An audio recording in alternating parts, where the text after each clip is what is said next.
So that's a little bit of an update on estate tax step up in basis, capital gains tax for 2011. It's hard to give an update when everything could change by the end of the year, but that's currently the way things look right now. I did want to touch on 1031 exchanges, a couple of different things on that. You guys have done one here before. Who here hasn't done a 1031 exchange, or who here does not know what a 1031 exchange is? Great. Then who here can tell me what a 1031 exchange is, since everybody here knows what it is? Because nobody raised their hand. We're so set you guys up. It's just so easy sometimes. You know what a 1031 exchange is. What's a 1031 exchange? He likes to talk, so we get it. Yeah. When you try to sell a property and you don't want to be taxed on. So what kind of property? An investment property, and you put it to a 1031 exchange. Whatever proceed you get, you can't touch it. It has to be in a escrow holding account, and you have 6 months to, well, 3 months to identify a property, and 6 months to close. Okay, I better give the definition then. He's close, but he's not exact. And when it comes to a 1031 exchange, you have to be really precise. It's a 1031 exchange is where I held a piece of investment property.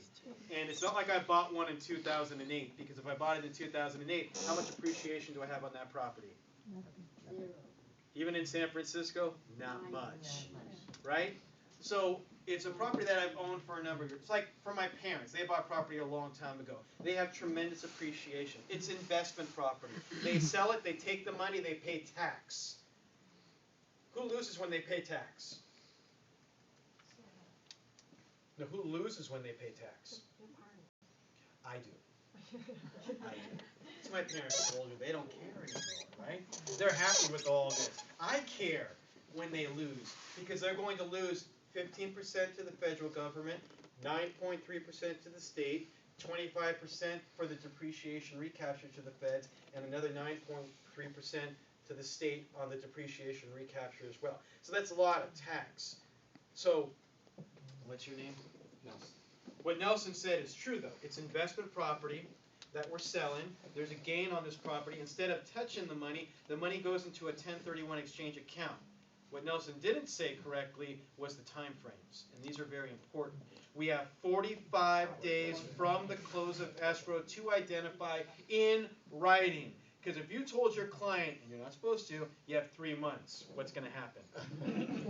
Nelson's getting sued. Nelson's getting sued. You told me 3 months. And a lot of it's not your guys' job. Your job is to just call me up so I can tell them everything. You can say I have a professional on my team that's willing to work with you every step of the way and make it easy. We got to set this up prior to the close of escrow. As a realtor, all I need to do is put language within the contract saying that you're doing a 1031 exchange at no cost to the buyer. Now this money is going to be set up at Fidelity National Title, but it's going to go directly to IPX 1031, and you're going to have 45 days to identify. When day 45 lands on a Sunday, you are going to identify when? No. Friday. No. Any other days you guys care to guess? Sunday. Do realtors work on Sunday? 24/7. 24/7, right? We don't want to lose any of the days. There's no extensions. Well, that's not true. There are extensions. Who do you have to know if you want an extension? That's good. 2 dudes. Obama or Osama?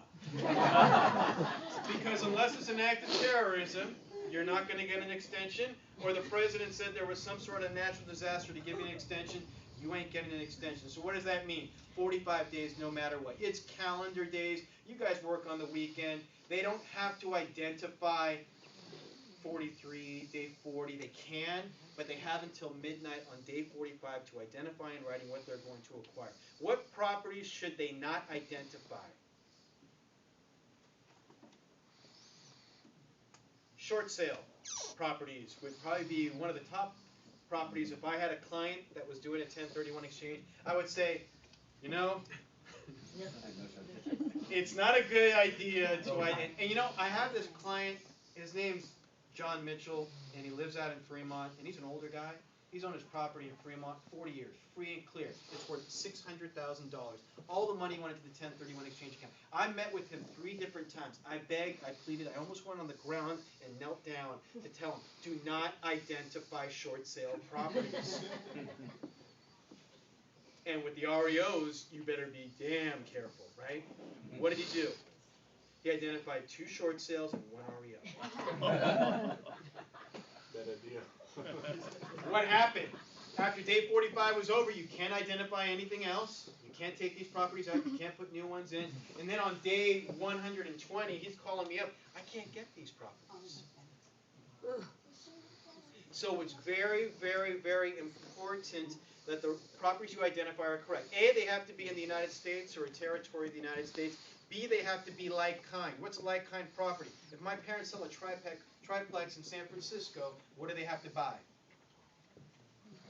Same kind. What's the same kind? Apple to apple. What's apple to apple? She's good with words though, right? What's apple to apple? I sell triplex. What kind of property? You guys are realtors. Somebody got to give me an answer. What kind of property? Triplex. Income property. Multi-unit, single home, whatever. See, Nelson's coming up now again, right? He's getting wiser now. See, when you say triplex, you're limiting yourself. It doesn't have to be the same. It has to be the same type of property. So we're selling an investment property, right? We have to buy an investment property. What's an investment property? It could be a condo we rent out. It could be a townhouse. It doesn't have to be income. Because bare land, unless you got a Christmas tree lot or a flea market or a parking lot, you're not getting that much kind of income. More than likely, it is income.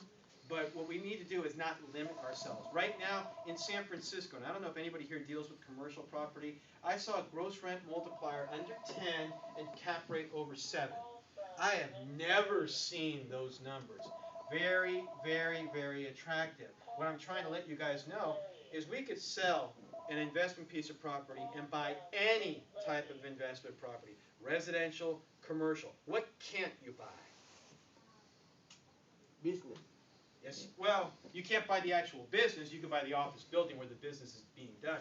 You have to buy property, real property, so no business won't work. But you can't buy a primary residence. You can't buy a second home. And you can't buy a flipper property. What is a flipper property? They bought it from an REO and then they resell it. It doesn't have to be an REO. You just buy the property with the intent to resell. Right away, right? We bought it, we fix it up, we sell. I sell this property today. I go to Richmond, I buy not Richmond in San Francisco. I go Richmond, East Bay. I buy a property for $40,000, $38,000 actually. I fix it up for how much? 15,000, right? We'll go real cheap, right? And I sell it for 100. So what the time frame you can resell? Like after 2 years, 3 years? It's all about intent. First, we have to understand primary residence doesn't qualify. Second homes don't qualify. What's a second home? Vacation. See, that's not going to work. If you just say to the IRS agent that's auditing you, oh, it's a vacation home. You got to be very, very, very precise. Here's what a second home is. Any property that I use for personal use more than 14 days out of a calendar year. That is a second home. Now, can I work on that property? Yes. It does not mean working the barbecue grill. It actually means doing real work on that property, and those don't count as one of the 14 days. And you can't bring the entire family to Tahoe to work on the property when you're painting one wall. So, real work on the property doesn't count as one of the days. Now, how do we make that second home qualify as investment property is the more important question. Now, we already know we can't cross the 2-week rule, right? Can't use it for personal use for more than 2 weeks. If Nelson and I have an investment piece of property in Tahoe, how many days does Nelson get the property per year, and how many days do I get it per year so that we don't cross the 14 days? 6 days each. No. 12 days. I get 10, Nelson gets 4. I'm greedy. But here's what you have to realize, if we're both on title, it's not 14 each. No matter how many people are on title, it's 14 total. So for it to qualify as an investment property, we can't cross the 14 days, but we also have to rent it out for 14 days out of a calendar year, 2 consecutive years, and then it qualifies as investment property. Remember, anything I mentioned here today, say, oh, I want more information on second homes, email me, I'll email you a PDF file. You don't have to understand, you just need to be aware. Now, your question was, how does a flip not